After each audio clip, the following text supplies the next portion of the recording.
Hello guys, welcome back to my channel coder PP. मैं प्रवीण पवार आप सभी लोगों का फिर से एक बार अपने चैनल पर स्वागत करता हूँ।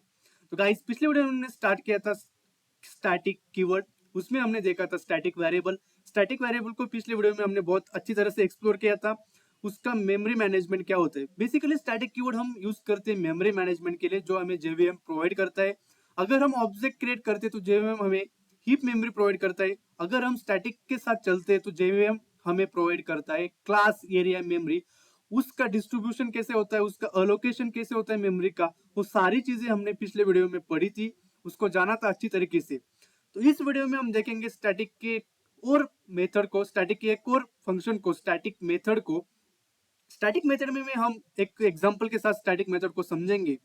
तो उसके बेसिकली 3 पॉइंट बहुत ही इंपॉर्टेंट है। फर्स्ट पॉइंट है, static method belongs to class not an object. Same as static keyword की जैसा ही स्टैटिक मेथड बिलोंग करता है क्लास से, ना कि ऑब्जेक्ट से। मतलब क्या, अगर मैं किसी क्लास में स्टैटिक मेथड लिखता हूं तो मुझे ऑब्जेक्ट क्रिएट करने की जरूरत नहीं।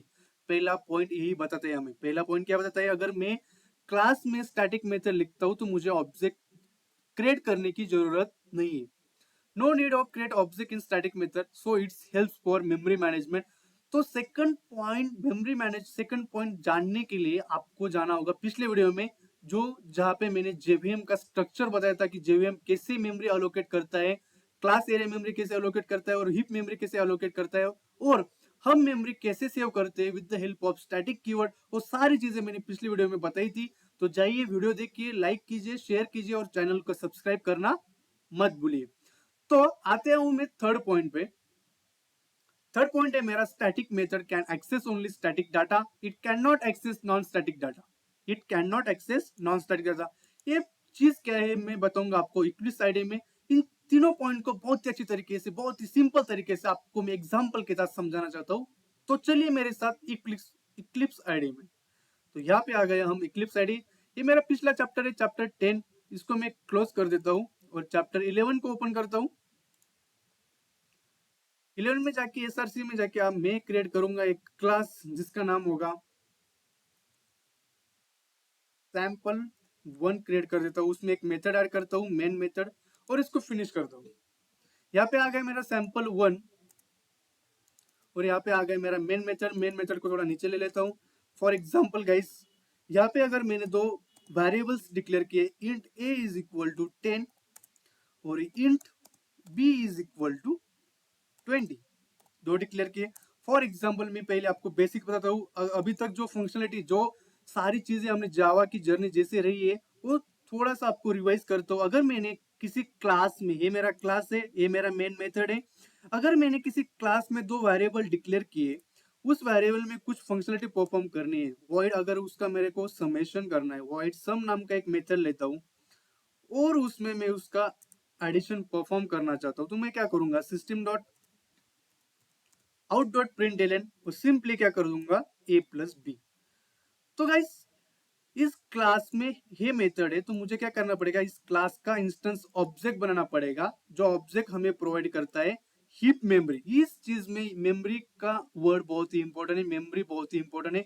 तो मैं क्या क्रिएट करूंगा, sample 1 s1 is equal to, with the help of new keyword sample का मैंने कर दिया ऑब्जेक्ट, पैरेंथेसिस, सेमीकोलन, यहाँ पे ऑब्जेक्ट क्रिएशन डन हो गया। सैंपल स्पेलिंग सैंपल 1 है, ओके, ऑब्जेक्ट क्रिएशन डन।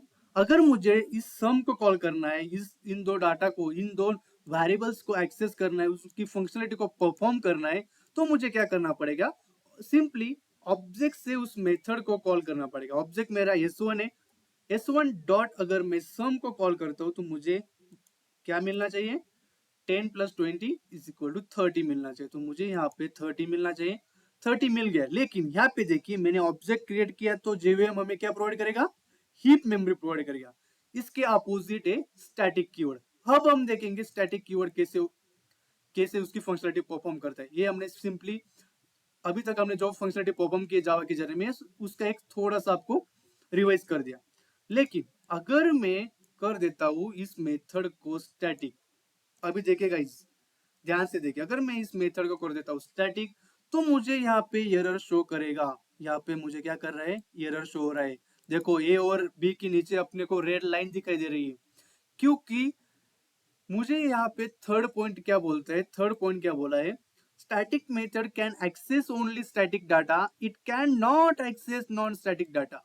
मतलब क्या, यहाँ पे प्रूव हो रहा है static method can access only static data, non static data वो एक्सेस नहीं करता। इंट ए और इंट बी मेरा नॉन स्टैटिक डाटा है, इसलिए वो एक्सेस नहीं कर रहे हैं। अगर मैं इसी इंट को बना देता हूँ स्टैटिक, तो उससे वो चुटकी में एक्सेस कर लेगा। देखो यहाँ पे उसने एरर हटा दिया है। देखो इंट ए और इंट बी को मैंने अगर स्टैटिक कर दिया तो यहाँ पे सारे एरर चले गए। इसी तरह से मैंने यहाँ पे आपको थर्ड पॉइंट बहुत ही अच्छी तरीके से समझा है। होप सो आप सभी लोगों को ये थर्ड पॉइंट समझ में आ गया होगा। अब आता हूँ सेकंड पॉइंट पे, no need of create object in static method so it's helps for memory management. ये कैसे वर्क करता है ये मैं आपको बताना चाहता हूँ। फिर से आते हैं इक्लिप्स आईडी में। देखिए अगर मैंने पहले जो सिंपल मेथड लिखा था वॉइड सम, उसको मुझे उसकी फंक्शनलिटी को कॉल करने के लिए मुझे क्लास का ऑब्जेक्ट बनाना पड़ता था। लेकिन अब मैंने इस मेथड को बना दिया है स्टैटिक मेथड, तो इसके लिए स्टैटिक बिलोंग्स करता है क्लास के साथ, ना कि ऑब्जेक्ट के साथ। तो मैं क्या करूंगा, सिंपली क्लास लूंगा sample1, क्लास से बिलोंग करता है तो क्लास का नेम ले लिया sample1 डॉट। अगर मैं इस मेथड को कॉल करता हूँ तो सिंपली मुझे 30 प्रिंट होके मिलना चाहिए, तो यहाँ पे मुझे मिल गया। गाइस इतना सिंपल है स्टैटिक मेथड। हमने क्या क्या देखा, देखो ये हमें प्रोवाइड करता है, क्या प्रोवाइड करता है, क्लास एरिया मेमोरी। मतलब प्रोवाइड मतलब मेरा कहने का मतलब है कि ये फंक्शनलिटी कहाँ पे स्टोर, जेवीएम में कहाँ पे स्टोर हो रही है, क्लास एरिया मेमोरी में, ना कि हीप मेमोरी में। हीप मेमोरी में कब स्टोर होती है, जब हम ऑब्जेक्ट क्रिएट करते हैं। लेकिन यहाँ पे मेरा स्टैटिक मेथड है तो एक क्लास से बिलोंग करता है, क्लास से मैंने उस मेथड को कॉल किया सम को, तो यहाँ कहाँ पे स्टोर हुआ, क्लास एरिया मेमोरी में। इसी तरह से हमारा क्या हुआ, मेमोरी मैनेजमेंट हुआ। तो यहाँ पे मैंने तीनों पॉइंट आपको बताए। Static method belongs to class not an object, ये प्रूव हो गया। No need of create object in static method so it's helps memory management. कैसे होता है ये आपने देख लिया। थर्ड पॉइंट है static method can access only static data, it can not access non static data. मतलब क्या, यहाँ पे अगर मैं इंट इंट कर देता हूँ, स्टैटिक हटा देता हूँ, तो यहाँ पे मुझे एरर शो करेगा।